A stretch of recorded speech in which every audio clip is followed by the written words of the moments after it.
Have you ever been in a situation where you make up your mind you're going to start a particular healthy habit and you find yourself just a few days after making that commitment to yourself going back or just defaulting to your old ways?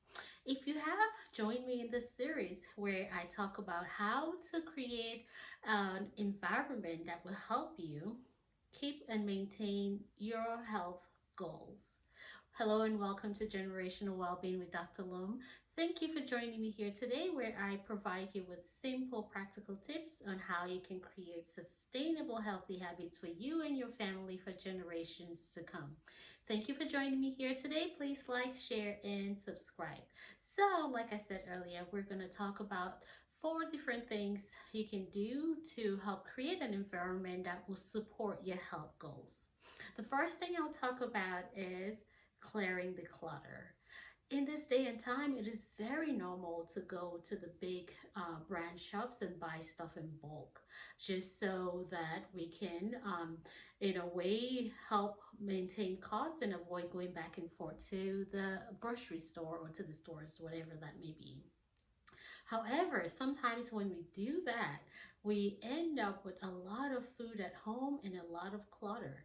When there is clutter in the household, especially in the kitchen, and you have stuff everywhere, it's easy to have access to all the things that you know you shouldn't be eating, or you've made up your mind you will not eat, or you would limit it, and it's just there. So it's easy to just walk in there. Oh, I don't feel like cooking. There's a bag of chips per se on the kitchen counter. It's easy to just reach out and eat. Or you're having a conversation and the stuff is right there, and before you know it, you're talking and you're just eating, mindless eating.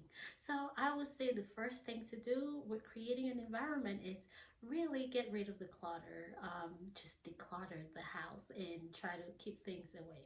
Second thing, again, going a line goes in the same line as the first one, is really rearranging your kitchen and trying to make sure you have things that are healthier within reach, and the things that you know you may have a hard time with far away, where you pretty much have to work for it, right?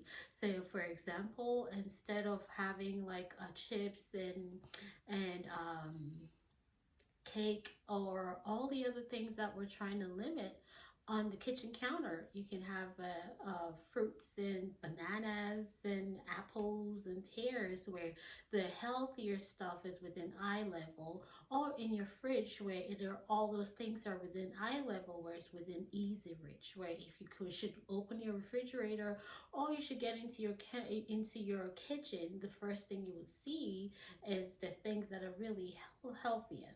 Now, if you want to keep the other stuff, I'll make it where it is hard to get into, like on the top shelf, in the back, in the corner, somewhere in the back, where it will be difficult for you to get to easily. Where with that, at least you will be able to now have those healthier options within reach that will remind you to maintain your goal, and the other ones far, where you really have to work for it to get to it.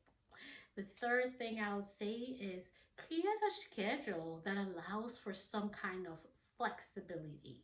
If you have a routine and it's so strict, where you have no breathing room, it becomes exhausting over time. And when you're exhausted and tired, it's easier to give up on those things that you know are good for you.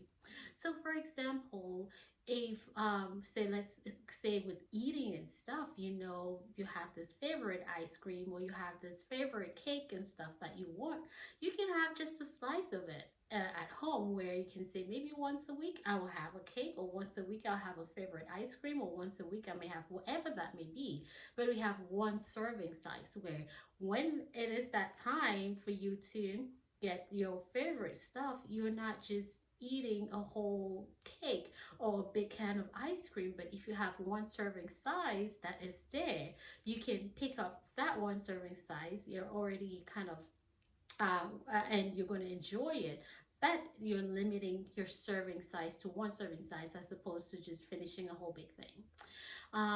You say if exercise is part of it, I would say create a schedule where, okay, I am going to exercise 5 days a week. And and you allow some kind of room for flexibility where if one day there's something happens, it's not a failure. We just, make up for it the next day. Or create your routine where exercise is a part of it. Say if I can go out on a particular day, I can, work it into my schedule where I am still staying active and maintaining my health goals while I am working. And the third thing I'll say, make it a, the fourth thing, sorry, the fourth thing I'll say is make it a family affair. Get everyone involved and hold each other accountable. Kids are especially good at this one. If you want to stick to your goals, let your kids know about it. They will be sure to remind you when you go against what you said you would. But be graceful. Do not turn around and yell at them for reminding you or trying to keep you on task. But have it a family affair. That way, you're there watching you, and as you take care of yourself, you're teaching them as well to be able to take care of themselves as they grow up. And it's going to be encourage them as well to be a part of it. It's not only when you're older that you have to really take care of your body. We still have to start teaching them how to set goals and keep your words and do all the things they say you're going to do. It starts now, it starts with you. Remember, they're always watching. So this four things, simple, easy, practical, create and set those health goals and stick with it and make it that family affair. Thank you for listening to me. Do not forget to subscribe. Until next time, this is Dr. Lum.